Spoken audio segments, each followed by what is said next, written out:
नमस्कार, मैं जितेंद्र चतुर्वेदी। अरविंद केजरीवाल के खेमे में सन्नाटा पसरा हुआ है और आम आदमी पार्टी के तमाम नेता सदमे में चले गए हैं। सवाल ये उठता है कि आखिर ऐसा हुआ क्या है जिसके कारण आम आदमी पार्टी और सरकार में हड़कंप मचा हुआ है। तो दरअसल उसकी वजह वह चर्चा बताई जा रही है जो इन दिनों दिल्ली के सियासी गलियारों में चल रही है।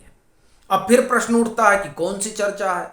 तो कहा जा रहा है कि दिल्ली सरकार के मंत्रियों पर गाज गिर सकती है और एजेंसियों का शिकंजा कसा जा सकता है। फिर इसी में एक प्रश्न और पैदा होता है कि खबर आ कहां से रही है। तो आपको जानकर बड़ा आश्चर्य होगा कि ये खबर जो है ये आम आदमी पार्टी के भीतर से ही आ रही है। सौरभ भारद्वाज का बयान इस संदर्भ में बहुत कुछ कह रहा है और उनके बयान के साथ ही एक सवाल यह भी उठता है कि क्या इसीलिए अध्यादेश को लेकर अरविंद केजरीवाल इतने अधीर हो गए हैं, और साथ में यह भी कि आखिर में वो कौन मंत्री हैं जिन पर गाज गिरेगी, क्या उसमें मुख्यमंत्री भी शुमार है। ये तमाम सवाल हैं, लेकिन उसके पहले सौरभ भारद्वाज का बयान जान लेते हैं।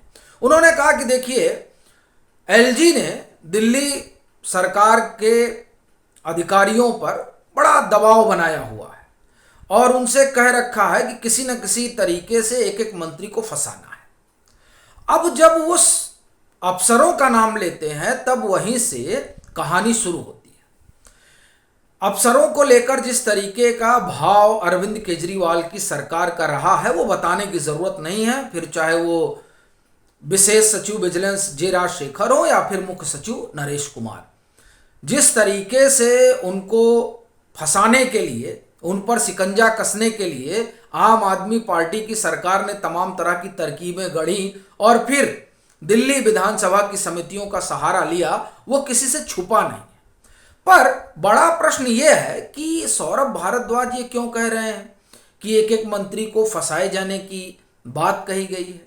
क्या जो फाइल मिसिंग की एफआईआर जे राजशेखर ने लिखवाई थी उसमें कुछ तथ्य मिल गए हैं दिल्ली पुलिस को, और जो सीसीटीवी फुटेज था जिसमें यह नजर आ रहा था कि 2-3 लोग ताला तोड़ के फाइल लेके जा रहे हैं, क्या उन लोगों ने नाम ले लिया कि किसके कहने पर वो फाइल वहां से लेकर जा रहे थे।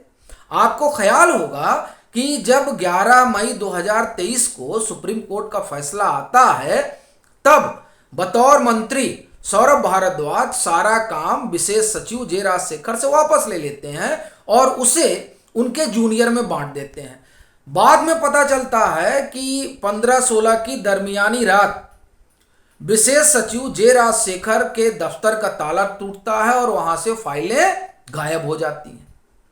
फिर जब अध्यादेश आता है और जे राजशेखर अपनी पोजीशन पर वापस आते हैं तब वो एफआईआर करवाते हैं और उसी दरमियान सीसीटीवी फुटेज से पता चलता है कि 2-3 लोग उसमें शामिल थे।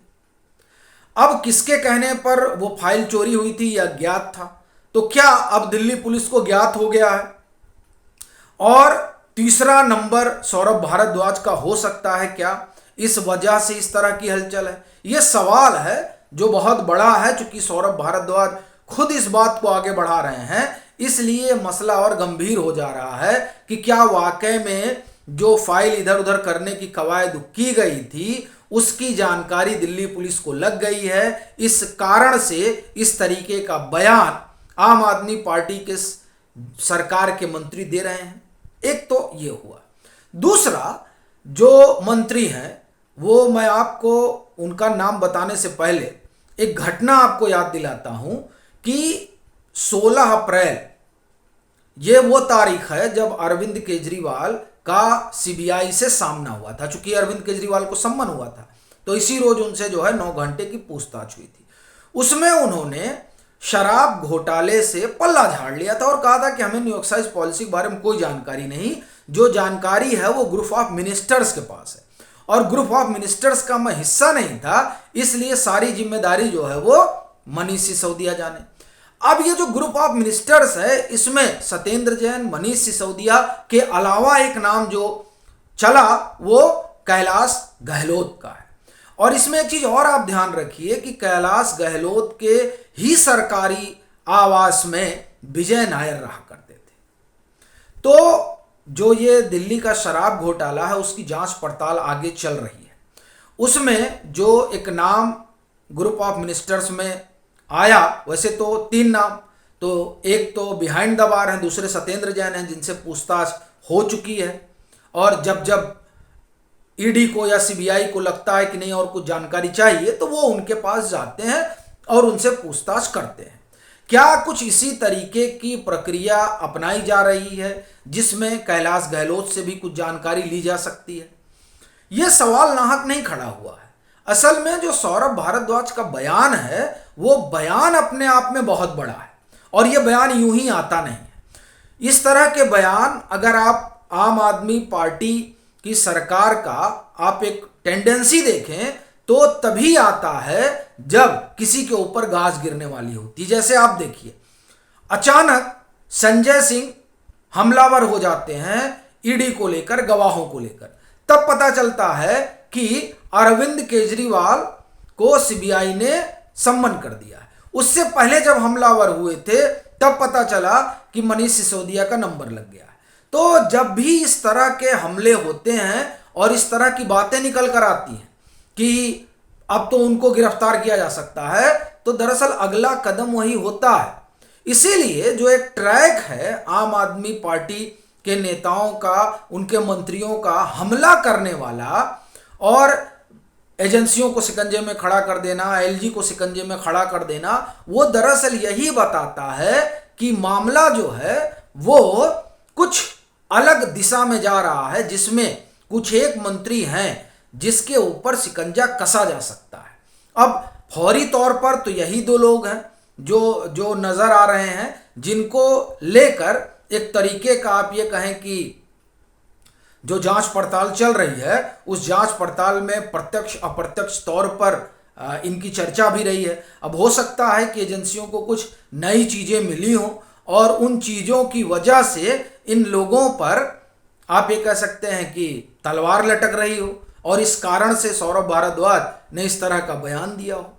फिर उसमें एक मामला ये भी बन सकता है कि जो ये शीश महल वाला मसला है जिसमें जानकारी जुटाई जा रही है, क्या उसमें कुछ इस तरह की जानकारी आ गई है जिसके कारण अरविंद केजरीवाल का संकट बढ़ने जा रहा है?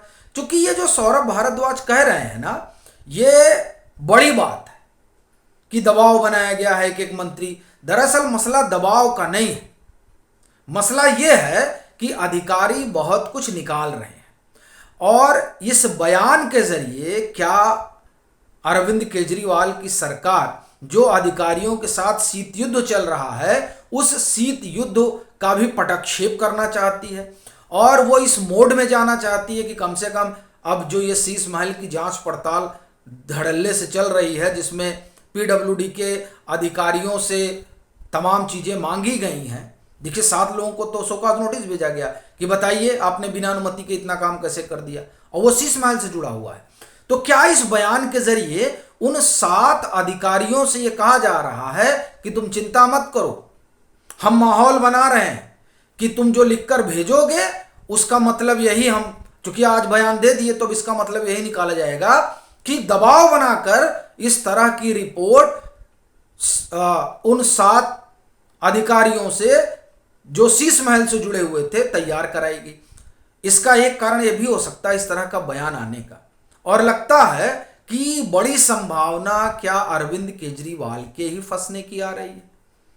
क्योंकि अब ये बात अधिकारियों के दबाव की कर रहे हैं, तो वो जो पीडब्ल्यूडी के अधिकारी शीश महल के मामले में लिख कर देंगे उसमें उनके पास 2 ही विकल्प है, या तो वो बताएं कि हमने अपने मन से किया या वो बताएं कि मुख्यमंत्री के कहने पर किया। जो जानकारी है उससे तो यही समझ में आता है कि वो यही कहेंगे कि मुख्यमंत्री के कहने पर हुआ, क्योंकि जो सो कॉज नोटिस दिया गया था उसमें यह बताया गया कि जो पीडब्ल्यूडी का रिकॉर्ड है उस रिकॉर्ड में अधिकारियों ने कहा है कि मुख्यमंत्री के कहे अनुसार इंटीरियर वगैरह बदला गया। तो क्या सारी चीजें मुख्यमंत्री अनुसार कहकर वो अधिकारी पल्ला झाड़ने जा रहे हैं और जिससे आम आदमी पार्टी के अगुआ का संकट बढ़ने जा रहा है, इसलिए इस तरीके का बयान आया है? ये तमाम सवाल हैं, लेकिन ऐसा लगता है कि संकट जो है वो केजरीवाल का ही बढ़ रहा है। आपकी अपनी क्या राय है ज़रूर साझा करें। मतांतर से नहीं जुड़े हैं तो जुड़े, वीडियो को लाइक करें और खूब शेयर करें।